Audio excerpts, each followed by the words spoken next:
ऐसे ही अनसर्टनिटी वैसे कल सुबह भी लिंगर कर रही थी, क्योंकि हमें पता नहीं था ट्रंप इनॉग्रेशन के बाद क्या होने वाला है। उस अनसर्टनिटी के बीच में कल सुबह की स्ट्रैटेजी, डिप्स में निफ्टी रखिए स्क्रीन पे, 23,169 तक के डिप्स और कल के 23,170 इंट्राडे सेशन लोज, प्रिसाइसली वही लोज थे। खरीदारी करिएगा उन लेवल्स पे, ये मेंशन था। 23,327 पहला रेजिस्टेंस, और वो क्रॉस हुआ तो 380 से 390 भी छुएंगे। 391 कल के इंट्राडे हाईज। 390 से 400 के लेवल्स डिफिकल्ट हैं, नहीं कुछ कर पाए। कंसोलिडेट उसी के आसपास करते रहे, लेकिन उन लेवल्स को ब्रीच नहीं करा। ऐसे ही निफ्टी बैंक अगर 49,061 के ऊपर सस्टेन कर रहा है तो 288 टेस्ट करेगा, और इवेंचुअली फिर 488,627 भी क्वाइट लाइकली है। 650 छुए, सारे ऊपर के टारगेट्स अचीव करके दिए। बढ़िया रहा भाई, बिल्कुल level to level defined markers पे बिहेव करके दिया। भारतीय बाजारों ने कमाई करके दी। वीरो गुड मॉर्निंग। आज कल से ज्यादा अनसर्टेनिटी कैसे अप्रोच करूं अब इन दोनों पॉकेट्स को? बिल्कुल, गुड मॉर्निंग आशीष, बिल्कुल सही कहा आपने। हम अभी भी अनसर्टेन में एनवायरनमेंट में हैं। क्यों? जैसे कि आपने कार्यक्रम की शुरुआत में कहा था, जिस हाई को आपने डिफाइन किया, लास्ट थर्सडे से कंपेयर किया, हम कहाँ जाके रुके? 380 पर, 390 पर। क्या था वो जिस दहलीज को निफ्टी पार नहीं कर पाया? वो था 10 डे एक्सपोनेंशियल मूविंग एवरेज, यानी पहली अग्नि परीक्षा अभी तक आप पार नहीं कर पाए, उसको आप सफल नहीं हो पाए उसमें। तो सिंपली जब तक 10 डे में रिजेक्ट हो रहा है, आप अनसर्टेन एनवायरनमेंट में हैं।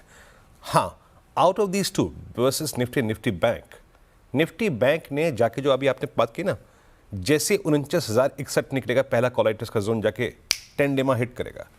इसने एक क्लोज दिया है 10 डेमा के ऊपर, बट इस पे मैं आऊँगा। शुरुआत करते हैं आज की रणनीति की इंस्टीट्यूशनल अप्रोच से। एफआईएस की देखिए आशीष, सेलिंग जारी है, उसमें कोई राय नहीं है। और हम जब तक अनसर्टेन एनवायरनमेंट में रहेंगे, जब तक कि ये जनाब एक भी दिन कैश की सेलिंग थिन ना करें, इंडेक्स को कवर ना करें, ऐसा कुछ अभी भी प्रतीत नहीं हो रहा है, फील नहीं हो रहा है। 4336 करोड़ रुपए की सेलिंग, 4321 करोड़ रुपए की डीआईएस की बैंक। एफआईएस ने इंडेक्स फिर बेचा कल हायर लेवल्स पे, 297 करोड़ रुपए का sale, 10,000 contract long, 16,810 contract short. That means कि उनके नेट शॉर्ट कॉन्ट्रैक्ट्स कैपिटलाइज होकर अब एक बार फिर से और नीचे, और करीब 3,33,000 कॉन्ट्रैक्ट हो चुके हैं। तो अपने शॉर्ट्स पे फर्दर कैपिटलाइज कर रहे हैं। उनकी तरफ से कोई भी, अगर आप देखें, शॉर्ट कवरिंग नहीं है, किसी भी दिन वो पार्टिसिपेट नहीं कर रहे हैं। और स्टॉक फ्यूचर्स में जो लॉन्ग होती है वो एक टिपिकल हैच होती है, तो उससे बहुत उत्साहित होने की जरूरत नहीं है। अब आइए कल निफ्टी के सेटअप पर, निफ्टी बैंक के सेटअप पर। पहले जरा ऑप्शंस की प्लेसमेंट देखते हैं। एक चीज़ कल थोड़ी सी पॉजिटिव थी, और वो क्या थी, आइए स्क्रीन पर दिखाता हूँ मैं आपको, कि कल का इंट्राडे हाई जो था 10 डेमा, उसके आसपास कॉलाइटर्स ने बहुत स्ट्रॉन्ग ग्रिप नहीं ली। मतलब 23,400 की कॉल में बहुत स्ट्रॉन्ग बिल्डअप नहीं दिखा गया।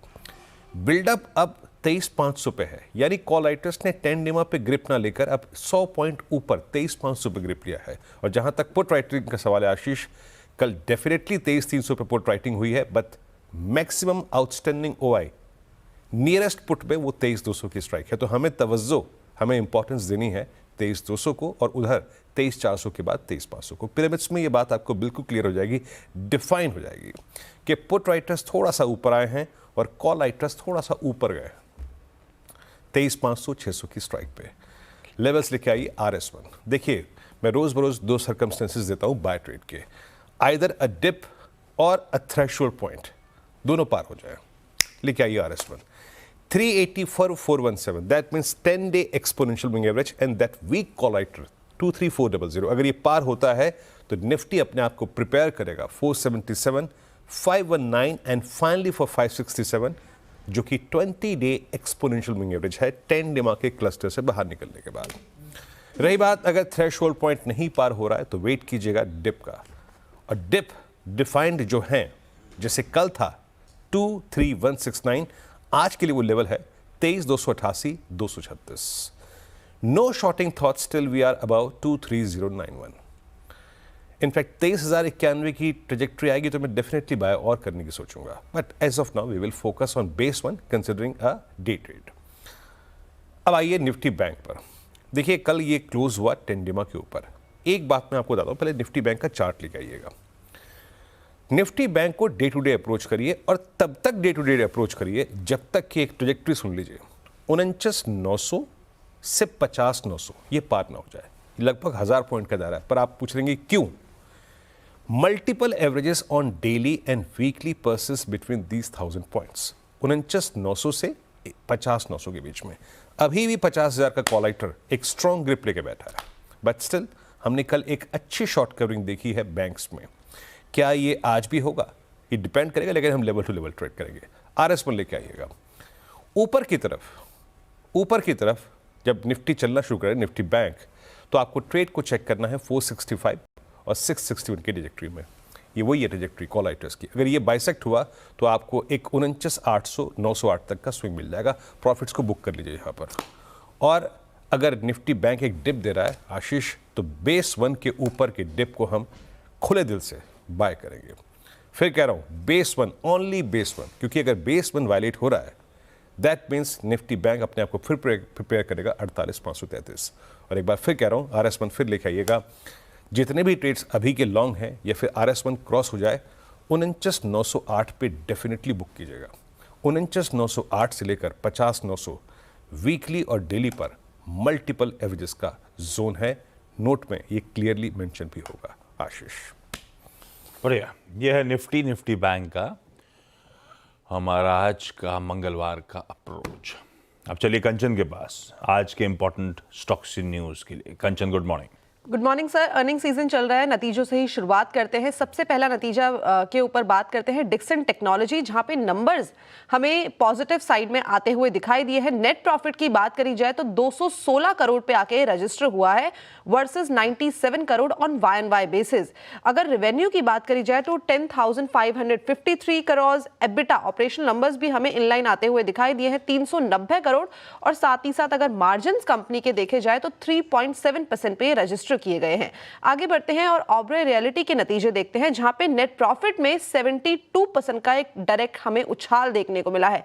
इनफैक्ट जो रेवेन्यू है वो भी 34% तक बढ़ता हुआ नजर आया है। ऑपरेशनल नंबर भी अपने पॉजिटिव साइड में है। अगर वाई ऑन वाई बेसिस पे बात करी जाए, एबिटा 68% तक उभरता हुआ दिखाई दिया है और जो मार्जिन है कंपनी के वो भी 61% पे आते हुए नजर आए हैं। L&T फाइनेंस के अगर नतीजों पे नजर डाली जाए तो यहाँ पे नेट प्रॉफिट में 2.1% का हमें स्लाइड कट देखने को मिला है। इनफैक्ट जो नेट इंटरेस्ट इनकम है कंपनी की, उसमें भी हमें अच्छा खासा इजाफा देखने को मिला है। वो है 11.4% बढ़ती हुई नजर आई है। लेकिन जो कंपनी के ग्रॉस एनपीए है और जो नेट एनपीए है उसमें हमें एक अपटिक देखने को मिला है। जो ग्रॉस एनपीए है वो 3.23% पे रजिस्टर किए गए हैं और जो नेट एनपीए है वो भी 0.97% पे रजिस्टर किए गए हैं सीक्वेंशियल बेसिस पे।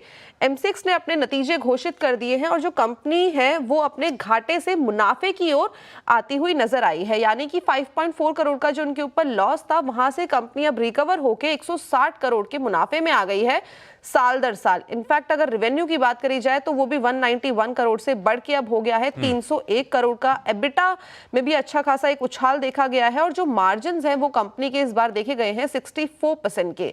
JNK बैंक, जहां पे नेट प्रॉफिट में 26% का एक उछाल देखने को मिला है। कंपनी की नेट इंटरेस्ट इनकम में भी सीधा 18% का एक इजाफा होता हुआ दिखाई दिया है। जो कंपनी के ग्रॉस एनपीए है, इनफैक्ट इसमें हमें एक स्लाइट अपटिक देखने को मिला है, यानी कि 4.08% पे ये नंबर उभर के आया है और जो नेट एनपीए है वहां पे भी एक उछाल आता हुआ नजर आया है 0.94% पे। इसके अलावा सिप्ला, TCS, टोरेंट पार भी आज फोकस में बने हुए हैं, लेकिन इसके ऊपर हम 8 बजे विस्तार में चर्चा। एक बार ब्रेक के उस पर आज का इवेंट्स कैलेंडर और साथ साथ कमोडिटी स्ट्रैटेजी।